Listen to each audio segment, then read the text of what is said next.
About to go to high school. Okay. Excellent. Do what? Yes, does. Okay. Yeah, got you. All right, I need you to repeat after me. We need a balance of power on this side. This side's kind of like, whoo, whoo, whoo, kind of silent. So, yeah, we might need to shift the scales a little bit. But I need you to repeat after me. Welcome home. You belong here. One more time. Welcome home. You belong here. That's your motto. You belong here. Every single one of you. God has put it on your heart to be here tonight. And every single week, most of you are here. And we love that. And I am so proud of you guys. I need to tell you that right now. Before you hear anything else tonight, I need you to know how proud I am of each and every one of you for making the decision to come to church as teenagers. Go ahead, give yourselves a round of applause there. That's awesome. That's awesome. So, Hannah's going to give you a good sermon tonight. It's her first one. Like, she's going to be awesome. She's going to be awesome. And so, and next week, you got Colin is giving his first sermon. So, I am so grateful to God for such a good student ministry, such good leaders. You guys are awesome. You guys are awesome. I don't think I have anything for this week upcoming that we've got youth related. I don't think so. I don't think we do. So, who's ready to worship? There we go. Who's ready to worship? That's right. Excellent. Excellent. You're coming to church Sunday? Yes. Are you bringing your mom? Nana? Okay. Awesome. Awesome. Hey, by the way, yes, Paige, thank you for telling me. Thank you for telling me. Guys, come to church Sundays. I sit right here. Eli and Hannah sit somewhere over here. You can come sit with any of us. Sunday school starts at 10 a.m. We've got a really cool class. I'm telling you, it's really cool. I know. You and Ronnie are on this schedule where you get there right when we're ending class. It's funny. But come Sundays. Please come Sundays. All right? We start Sunday school at 10. We start church at 11. All right? This Sunday. We'd love to see you all. All right. Without further ado, we'll get our first song queued up. Hannah's going to have a good sermon for you guys. I'm so thankful you guys are here. Thank you for making this the student ministry that you do. All right. All right, so there's not going to be a first song queued up, all right? Oh. So we're going to go straight into it, but Colin's going to get a video brought up, but before he does, this is Hannah's first time. She is nervous, so y'all please be quiet, be respectful. I'm going to be up here with her, but Colin, you got that video ready? There's going to be 4 of them. It's going to, instead of me summarizing the whole story over Joseph and his brothers, I got a fun little video that goes over it. Whenever you're ready, Colin. It's time for a Bible story. A long time ago, there lived a man named Joseph. And Joseph and his family lived in the land of Canaan. Canaan. I've heard that name before. Oh, isn't that the place with the really good chicken strips? No, that's Raising Cane's, and it's a restaurant. Canaan was a country, like thousands of years ago. Ah, gotcha. So that's Joseph right there, huh? And I guess those are all the people that lived in his village? Actually, that's just Joseph's family. All of those people? Seriously? You bet. Joseph had a really big family. In fact, he had 11 brothers. Whoa, that would be awesome to have that many brothers. You could have your own football team, or 2 basketball teams, or 6 tennis teams. Okay, we get it. And actually, it wasn't all that awesome for Joseph. His brothers didn't like him at all. In fact, they kind of hated him. How come? Well, Joseph was his dad's favorite son. His father Jacob loved him like crazy. He thought he was the coolest, best, most awesome kid in the world. Aren't you not supposed to have a favorite kid? That's like parenting 101. Or at least just keep that on the down low, you know? Like, I'm clearly my mom's favorite kid, but you don't hear her blabbing about it all the time. Well, Jacob didn't keep it on the down low at all. He made it very clear that Joseph was his favorite son by giving him a special gift. Ooh, what'd he get? A solid gold Xbox? A diamond-encrusted fidget spinner? An Xbox made out of gold and diamond fidget spinners? No, because those things don't exist. His dad gave him a coat. What? That's kind of a lame present. That's like getting underwear for Christmas. Well, actually, back then it was a pretty special gift. This coat had all these different colors and the fabric was super nice. It was incredible. But of course, not everybody liked this coat that Joseph had. Let me guess, his brothers. Yep. When his brothers saw him get this nice coat, they got super jealous and extra mean to him. But then, something happened one day that made it a lot worse. What happened? Well, Joseph started to have some interesting dreams at night while he was sleeping. And these were different than any dreams that he'd had before. Ah, classic case of the old weird dream, huh? Been there. One time, I had this dream that my hands were feet, and my feet were hands, and I had mouths on my knees. Yeah, I'm gonna stop you right there. That's super weird. Joseph's dreams were not like that at all, but they were still pretty interesting. One night, he dreamed that he and his brothers were working in the field collecting wheat, when all of a sudden, Joseph's bundle of wheat stood up tall, and the bundles that his brothers were collecting all bowed down to it. Whoa. I mean, that's a pretty weird dream. Well, at least he didn't have mouths on his knees. Yeah, you got me there. Another time, Joseph dreamed that the sun, the moon, and 11 stars all bowed down to him. I'm sensing a theme here. Something about things bowing down to Joseph. But what could it mean? Well, here's the deal. These dreams weren't just random.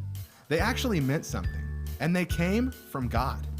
God gave Joseph those dreams to tell him something, to show him that he had big plans for his life. So, what happened next? Well, after Joseph had those dreams, he told his family all about them. Probably not the best idea, dude. Your 11 brothers don't really like you. They probably don't want to hear a dream about them bowing down to you. Did it, like, make them mad? Oh yeah. Like, really mad? Yup. So mad, in fact, that they actually started planning a way to get rid of Joseph.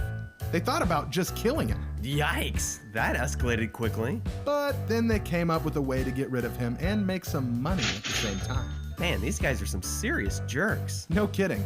They all ganged up on Joseph, ripped off his fancy coat, and threw him in a well.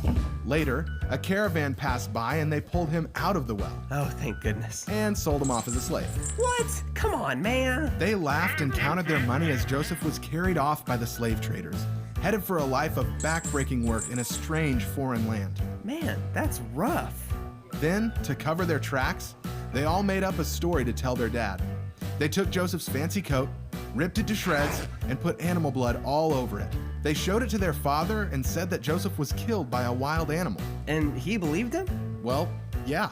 Man, these brothers are just the worst. Never mind, I don't want to be on a football team with these guys. You ever scored a touchdown or made a good play? They just try and kill you. I wouldn't be surprised. Jacob was heartbroken about Joseph. As far as he knew, his favorite son was gone forever. Man, this story has some seriously tough stuff. I thought you said that Joseph's life was gonna be all special, but so far it's just sad and whatnot. You gotta warn me next time. Well, just wait and see, because the story is totally not over yet. Yeah, Joseph's life started kind of rough, and honestly, it's not all smooth sailing from here. But even when his circumstances didn't look great, God never left him and still had an amazing plan for his life. So wait, that's not the end? Oh no, this story's just getting started. To be continued? Ooh, I like those. Oh man, but now I gotta wait for the next part. You're good. Well played. Yeah, we're gonna go ahead and go on and watch there's 3 more, I think. Yep. It's time for a Bible story. Today we're looking at the story of Joseph, part 2. Oh, that's right. I forgot we had the whole to be continued thing last time. But could we do a quick recap or something? Like a lot's happened since then. I can't really remember the details. Wait, so much has happened in 1 week that you really can't remember? Yeah, man. Had a busy week. Had to wash my 3 cats. Made a corn maze in my backyard. Had to read 14 books twice. Okay, sure, we can do a recap. Joseph lived in the land of Canaan, and he had 11 brothers. Yep. But they really didn't like him. Ah, that's right, because their dad gave Joseph that sweet coat with all the colors. Exactly. Then God gave Joseph some dreams, telling him that he had big plans for his life. Yeah, like the one where the wheat stood up and all the other bundles bowed down to it, and then the one where the sun, the moon, and 11 stars all bowed down to Joseph. You got it. Plus that one dream where he had mouths on his knees. No, that was your dream, and it was super weird. Get that out of here. Yeah, sorry. Joseph's brothers were so jealous that they threw him down into a pit. Then they told their dad that he had been killed by a wild animal and sold him off as a slave. Gotcha. So now we're all caught up, okay? What happened next? Well, Joseph was under the control of the slave traders. He was forced to walk for miles and miles in his chains with no idea where he was going. Man, that sounds kind of scary. No kidding. They led Joseph all the way to the land of Egypt. Whoa, like Egypt? Egypt? Like where the pyramids are? You bet. Dag, yo, that's like way far away. It sure was. And that only made things worse. Not only would he be forced to work as a slave, but he was so far away from home. He didn't speak their language and he wasn't used to their food. It was not a great situation. Man, I wish he wasn't so alone like that. Well, he might have felt like he was alone, but he actually wasn't.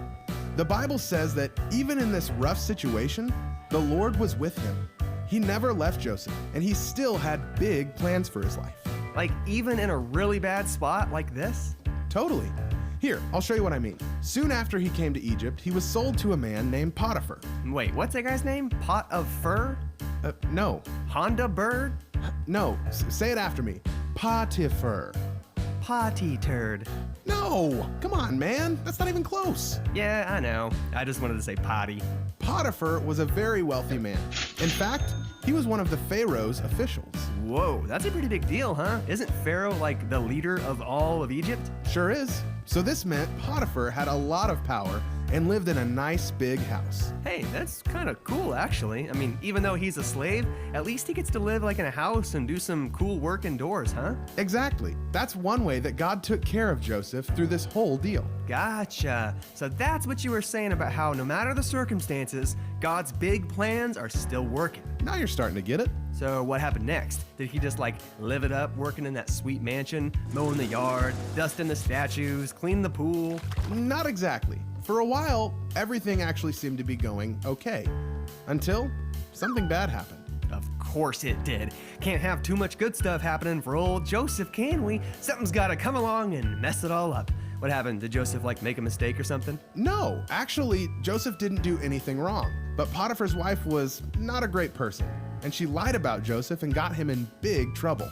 But you said he didn't do anything wrong. How come he got in big trouble? Well, he was still just a lowly slave boy, so Potiphar actually sided with his wife. Oh man, that stinks. So what happened? Did he just like go work for somebody else? No, actually, he got thrown into prison. Wait, what? That double stinks, but he didn't do anything. All right, Joseph, time to lawyer up. Be all like, I'll see you in court, lady. You're trying to lie about me and send me to jail? You want the truth? You can't handle the truth. Okay, calm down. That's not really how it worked back then. If someone like Potiphar wanted you to go to jail, you went to jail. Man, this is all just a big old bologna cramwich with extra bogus sauce and a side of ripoff. I know, but remember, even in all those dark times, the Lord was still with Joseph. Wait, but how? His situation keeps getting worse and worse. First, he's thrown into a pit by his jerk brothers. Then he gets sold into slavery. Then he gets lied about by some jerk lady and thrown into a stinking rat-infested prison. That's true. His circumstances weren't all that great, but God still had a great, big, awesome plan for his life. And even in the hard times, the Lord was with him. But then, something was about to happen that would change things big time. Oh, really? What happened? Well, that's the next part of the story. Aw, man, you got me with another to be continued. Never even saw it coming. Man, you're good.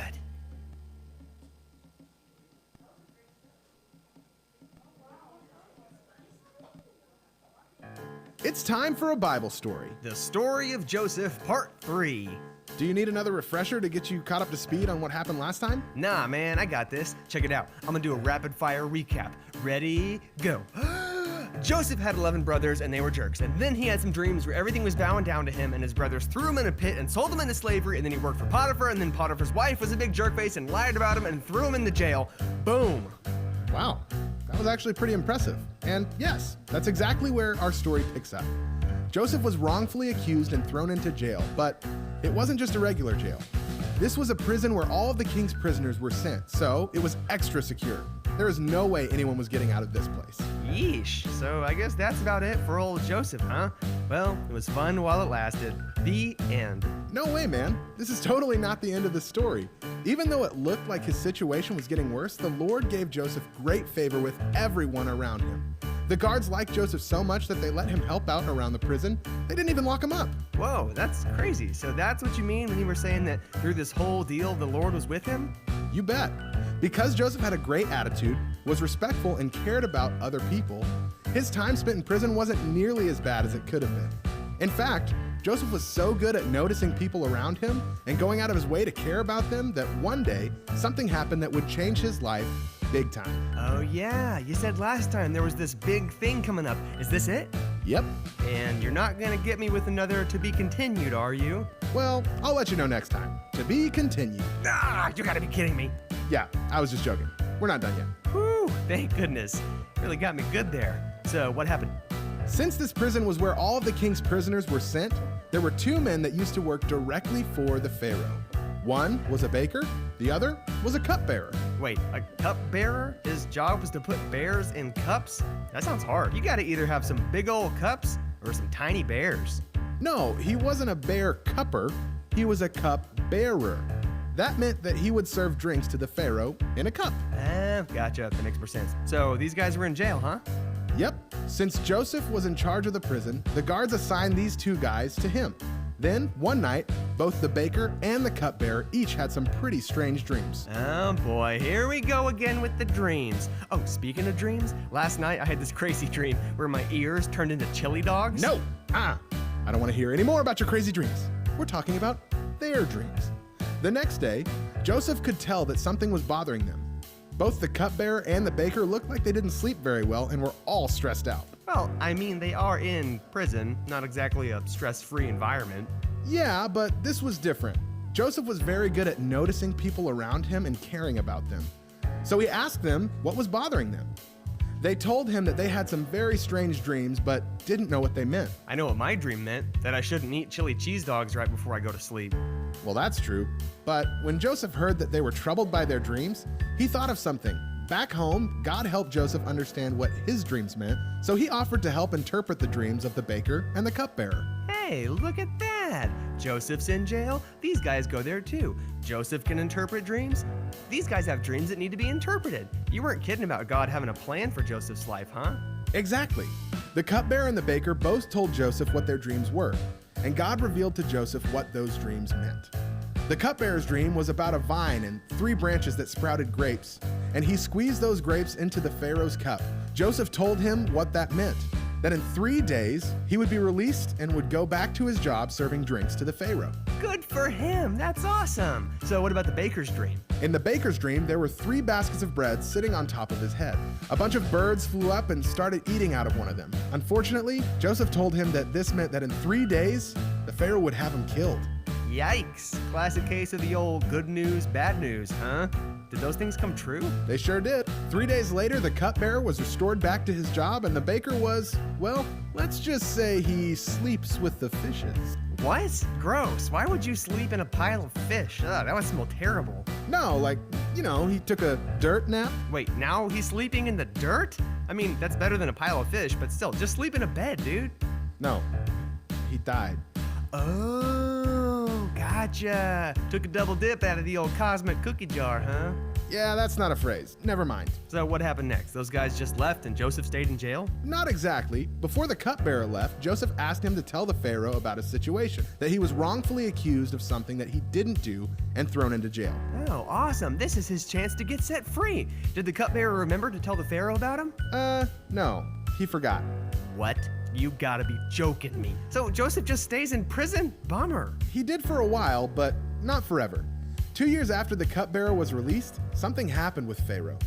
He had some strange dreams and didn't know what they meant. It really bothered him. Hey, this sounds familiar. Someone had a strange dream that needs to be interpreted. Who you gonna call? Dream Buster! The Pharaoh got all of his wise men, sages, and the magicians together and told them to interpret the dream, but none of them knew what it meant. Then, all of a sudden, the cupbearer remembered that Joseph can interpret dreams. Yes, it's about time you remember about him. Tell the Pharaoh, tell the Pharaoh! That's exactly what he did.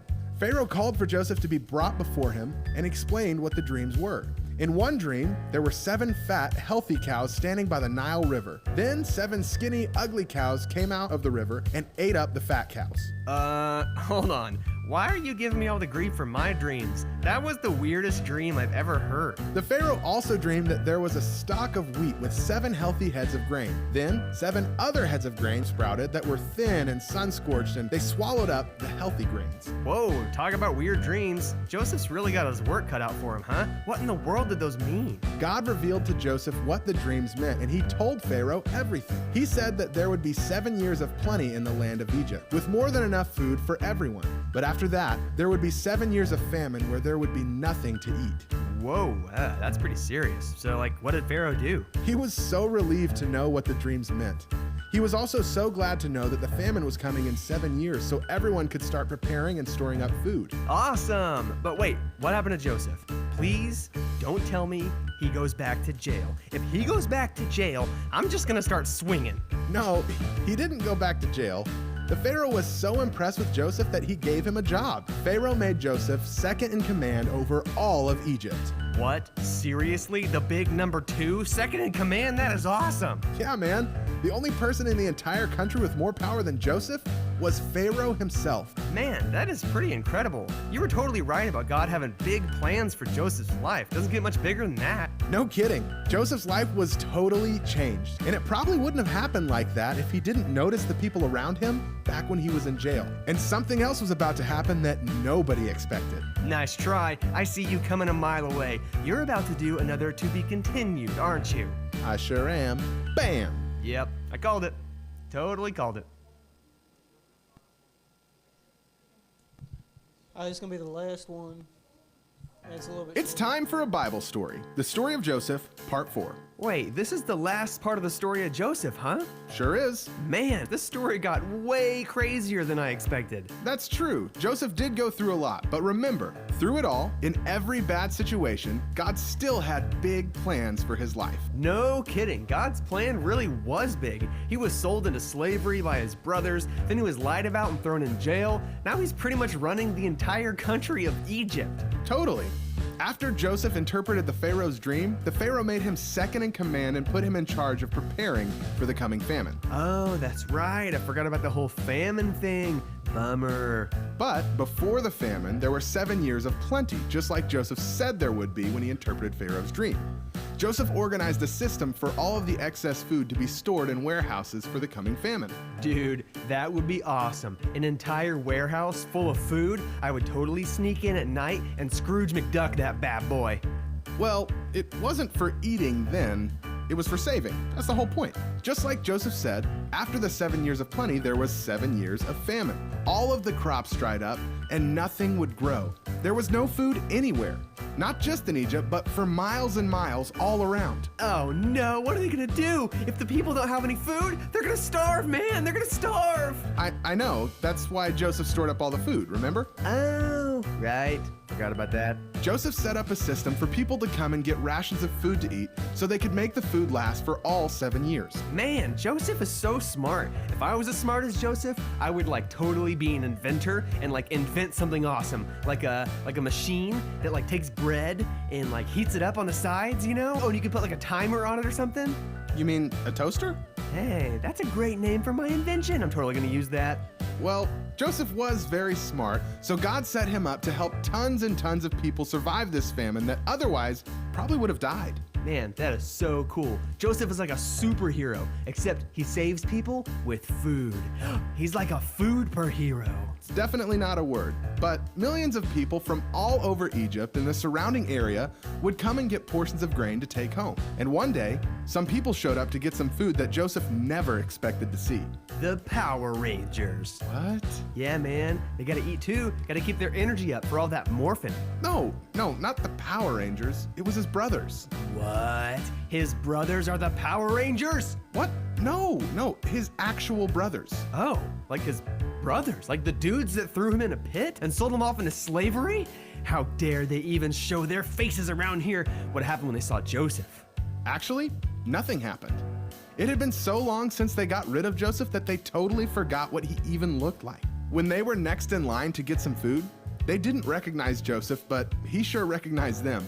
There he was, standing face to face with the people that caused him so much pain and hardship. Oh man, and now he's like second in command over all of Egypt, dude. He's got so much power, he could totally get even with those jerks. What'd he do, huh? Throw him in jail, tar and feather him, make him eat bugs? Nope, he didn't do anything. Wait, what? This is your chance, dude. Come on, Joseph, get some sweet revenge. Get even, do something. Well, he did do something, but it wasn't what you might expect. He gave them a test. Ah, nice. He gave him some homework.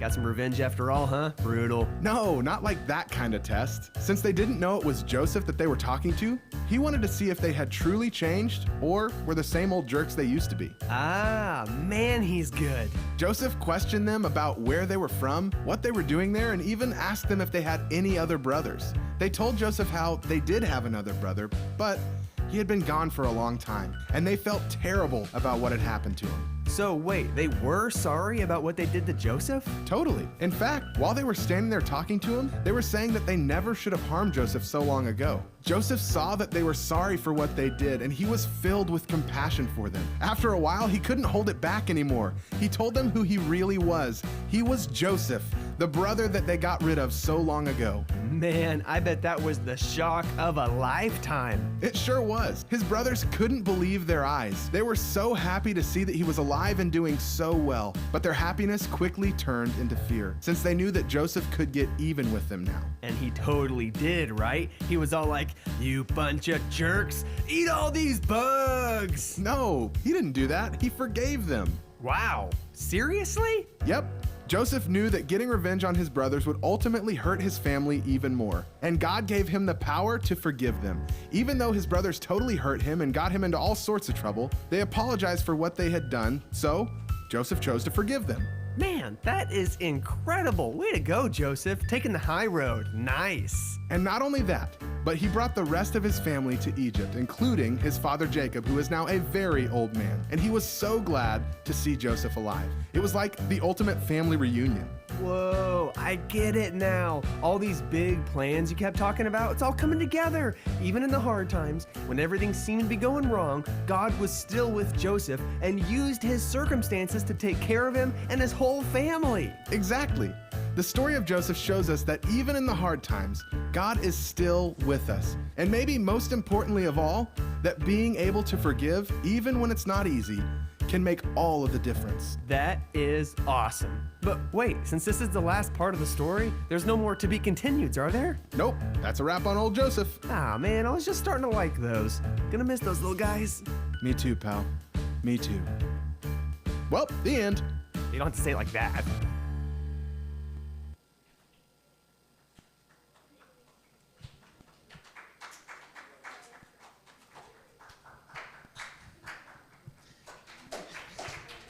No, that's awesome.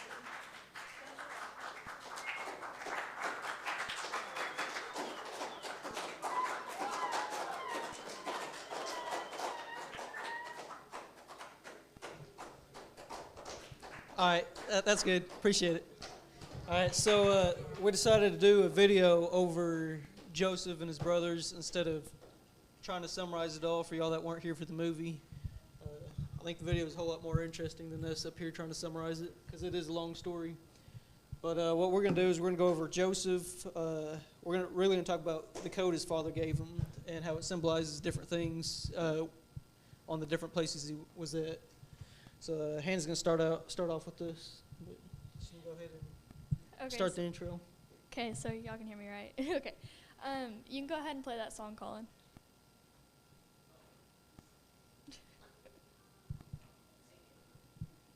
singing. Oceans. And turn it down just a little bit. Appreciate it. Okay, so the coat of many colors. What does that mean? To the Hebrews, the colors was simply just to stand out from the other shepherds. It'd be like wearing a tux to school, or maybe even wearing a sleeveless shirt to church. As you should all know, Joseph got his coat from his father because he was the favorite child. But where was Joseph going? Where was he going? Hey, Ben, where was Joseph going? Yeah, Logan said Egypt. That's right. Yeah, you're right. Joseph was going to Egypt, and the colors meant more there. For instance, they used color in hieroglyphics in the pyramids. So what do the colors of his coat mean in Egypt? The first color is green. Okay, yeah. Okay. What are some things that are green? Go ahead. Yeah? Isaac, I seen your... Okay, yeah, okay. Yeah, so you're right, vegetation and money. Okay, so to the Egyptians, green was growing. Y'all listen up. To the Egyptians, green meant growing things or even being profitable. Let me ask you something. Are the things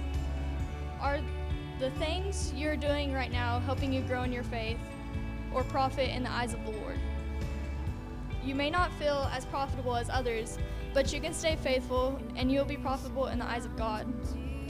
You may not be profitable in the world.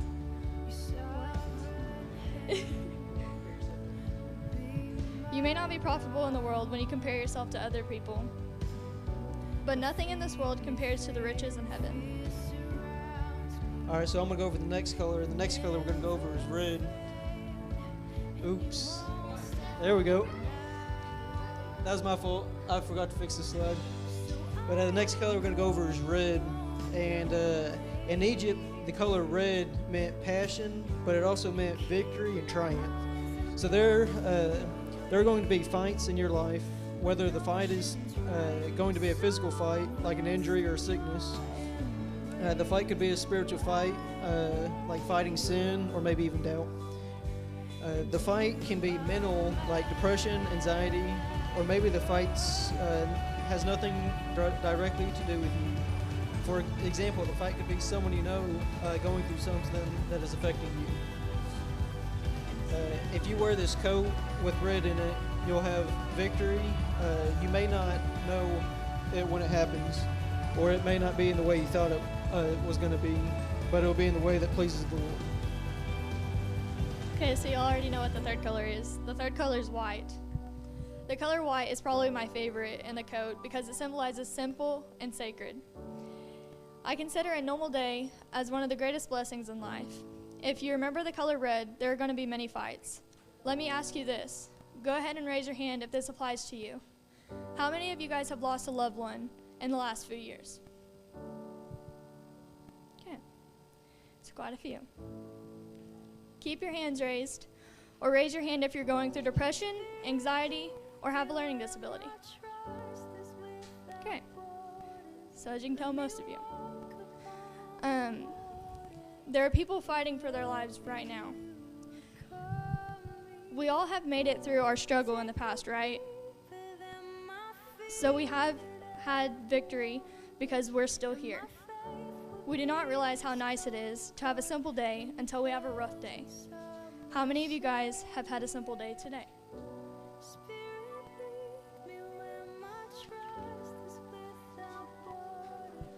All right, so this next color we're going to go over is going to be yellow. All right, so the color yellow is symbolized to the Egyptians, the sun and gold. Y'all listening? So, as I was saying, the color symbolizes the sun and gold. Guess what? The sun always is always there, even when you can't see it or even find it. Who does that sound like? Who is always waiting and is always there? There we go. When the sun sets, it reflects light off of the moon. even in the darkest times of your life, the sun is still always there. The yellow symbolizes God always being there with us. You must wear that coat of many colors. The next part of yellow that I want to go over, I said, was gold. Does anyone know what raw gold looks like, mined out of the earth? Go ahead, Lightning. Do you know what raw gold looks like, mined out of the earth? It is yellow, but it's not. It's real dirty. It's looks just like a rock with yellow, dull yellow in it.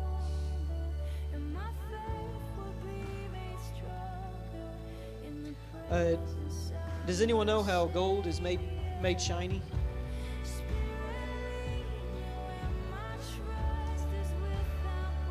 Yeah, they melt it, and the only way to melt it is to put it through extreme heat or intense fires.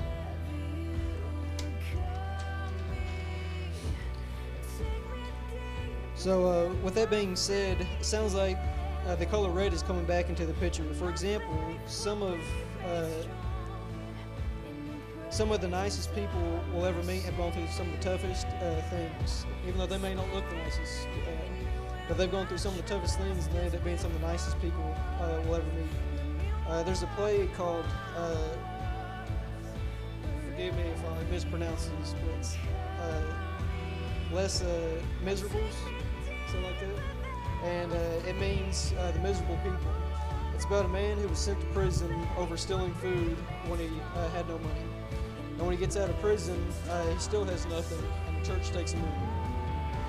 And he ends up stealing from that church overnight just to survive. Well, he ends up getting caught the next day and was brought back to the church to return the items before he was sent back to prison. And the bishop of the church told him that I gave him these items and that he forgot to take others. And that there turned his life around. And I guarantee you God had a part in that. So, all these trials that this guy went through, to make a long story short, because it is, I think it's like a 4-hour-long movie, and the play's extremely long. But to make a long story short, he goes through all these different trials, and towards the end of the movie, he becomes a great person and ends up helping a lot of people. So the last color I'm going to talk about is the color blue, which means rebirth. So Joseph was reborn in Egypt. He lost everything multiple times, went through a lot of things. He was sold as a slave and worked his way to the top with God's help. I was reborn into Christ when I accepted God into my heart and got baptized. Some of you have too, and I bet most of you in this room will eventually. Some of you may want to do that today, and we would love that. And maybe some of you ain't ready for that, but that's okay. So we're going to finish this part up here. We're going to ask some of the youth leaders to come up if they want. They don't have to, but we've done this in the past a couple of times, and we'll have Hannah over there. Colin, you want in on this? Colin's going to come on up here if y'all want to talk to him too. I'm going to be in the back, and if y'all have anything y'all want prayer over or just to talk to us about, and if y'all don't, y'all can just listen to this song until the song's over or until we're done up here. But,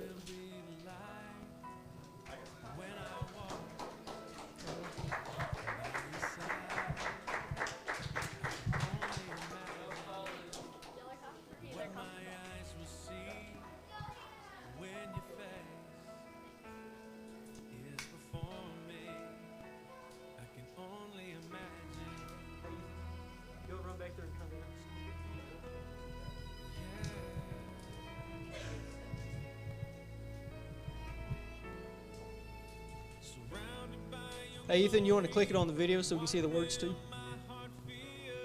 Yes, sir.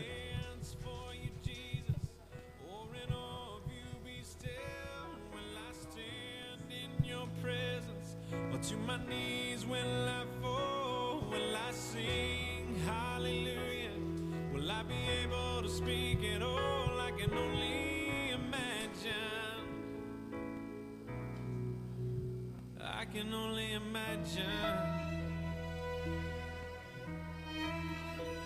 I can only imagine when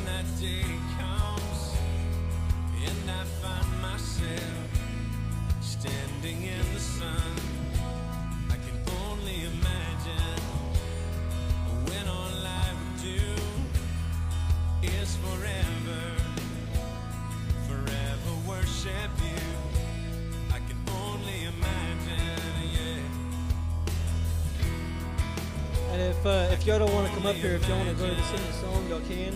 We don't have the backboard working. So if y'all want to sing for me, you can. Or if y'all want to come talk to one of us, you can. What will my heart feel? Will I dance for you, Jesus? Or in all of you be still? You don't have to come up here by yourself either. If you want to bring a friend, y'all can come up here together. But to my knees will I fall? Will I sing hallelujah? Will I be able to speak at all? I can only imagine. Yeah, I can only imagine. Surrounded by your glory, what will my heart feel? Will I dance for you, Jesus? Or in all of you be still? Will I stand in your presence? Or to my knees will I fall? Will I sing hallelujah? Will I be able to speak it all? I can only imagine. Yeah, I can only imagine. I can only imagine. Yeah, I can only imagine. I can only imagine. I can only imagine.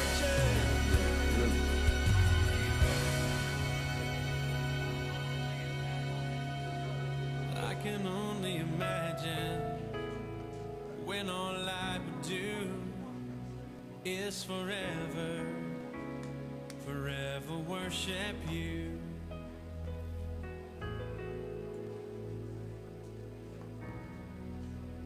I can only imagine.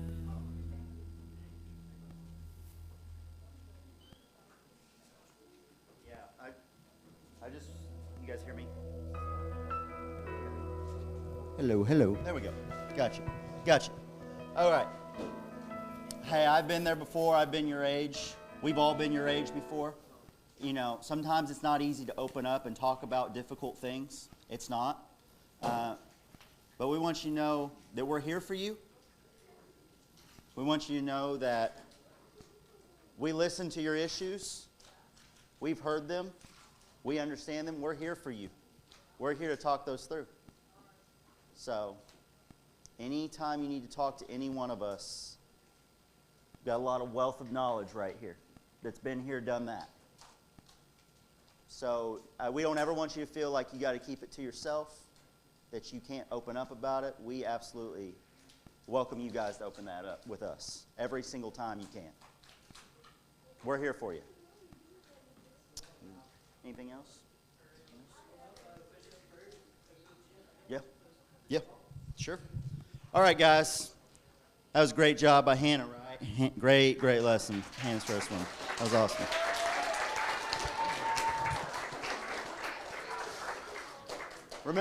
Remember, church this Sunday. Paige is coming, so I'm hyped up. I'm excited.